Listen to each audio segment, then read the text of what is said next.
భిన్నత్వంలో ఏకత్వం కలిగిన భారతదేశంలో జనాభా లెక్కలకు చాలా ప్రాధాన్యత ఉంది. ఆర్థిక ప్రణాళికలు, సంక్షేమ పథకాల అమలులో ఈ గణాంకాలు చాలా ముఖ్యం. సామాజిక వర్గాలు, మతాల వారీ గణాంకాలకు కూడా విశిష్ట ప్రాధాన్యత ఉంది.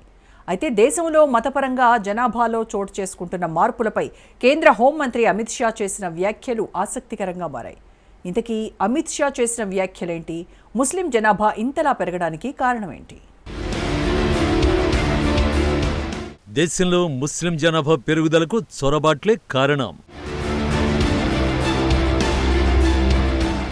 చొరబాట్లు దేశ భద్రతకు, ప్రజాస్వామ్యానికి పెనుముప్పు.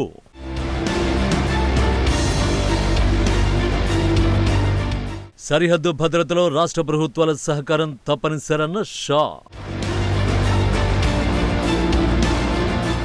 దేశంలో ముస్లిం జనాభా పెరుగుదలకు చొరబాట్లే కారణమని కేంద్ర హోంశాఖ మంత్రి అమిత్ షా సంచలన వ్యాఖ్యలు చేశారు.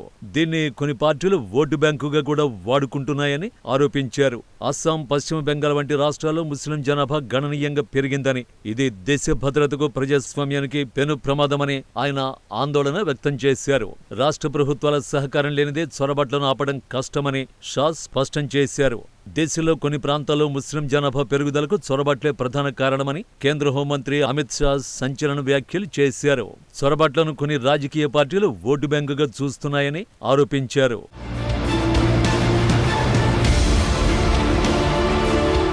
దేశానికి స్వాతంత్ర్యం వచ్చిన తరువాత 1951, 1961, 1971, 1981, 1991, 2001, 2011 సంవత్సరాలలో జనగణన జరిగింది. మొదటిసారి నుంచి మతాధారిత డేటాను సమీకరిస్తున్నారు. 1951 జనాభా లెక్కల ప్రకారం హిందూ జనాభా 84%, ముస్లింలు 9.8%గా ఉంది. అయితే 1971 నాటికి హిందూ జనాభా 82% తగ్గి ముస్లిం జనాభా 11% పెరిగింది.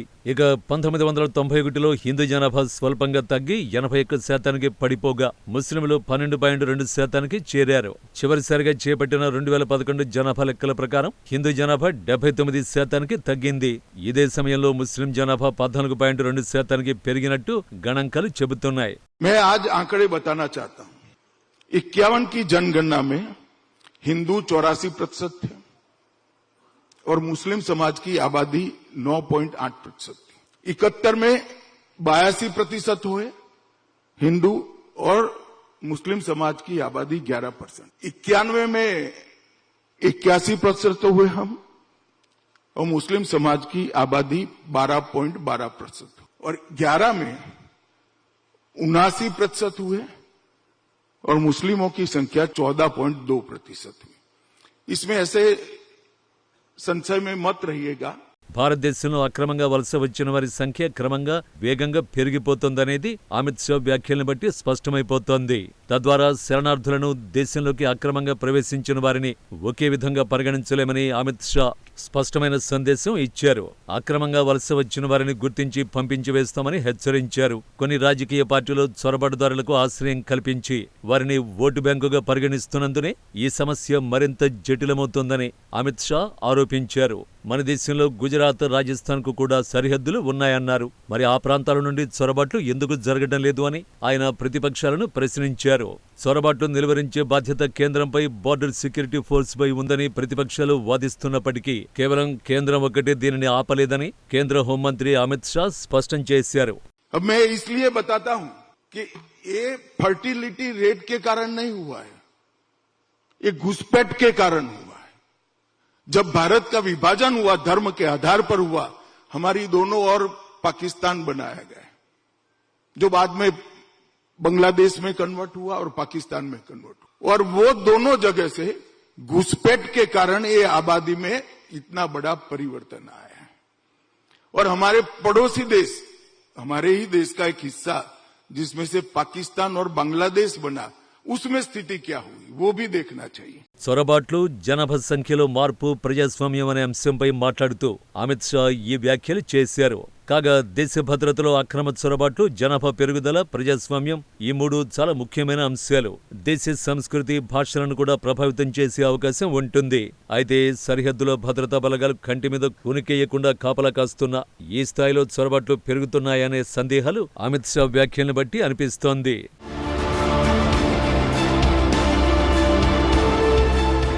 కేంద్ర హోంమంత్రి అమిత్ షా మరో కీలకమైన వ్యాఖ్య కూడా చేశారు. పాకిస్తాన్, బంగ్లాదేశ్లలో హిందువుల పరిస్థితి గురించి మాట్లాడారు. 1951లో పాకిస్తాన్లో హిందూ జనాభా 13% ఉండగా అది ప్రస్తుతం కేవలం 1.73% తగ్గిపోయింది.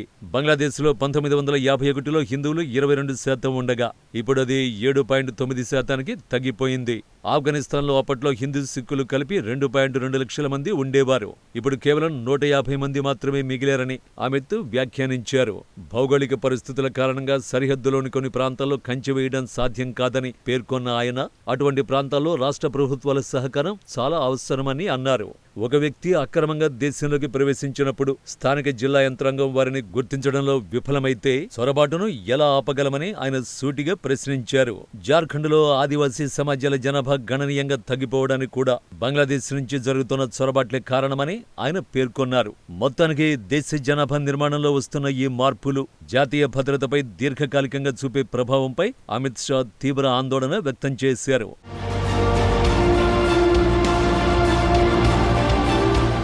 ఈ వ్యాఖ్యలు భారత ఉపఖండంలో జనాభా పెరుగుదల ట్రెండును తెలియచేస్తున్నాయనే భావన కలిగిస్తున్నాయి. అటు పాకిస్తాన్, ఇటు బంగ్లాదేశ్, ఆఫ్ఘనిస్తాన్ దేశాలతో పాటు ఇటు భారతదేశంలో కూడా ముస్లింల జనాభా గణనీయంగా పెరుగుతోందనే విశ్లేషణలు వ్యక్తమవుతున్నాయి.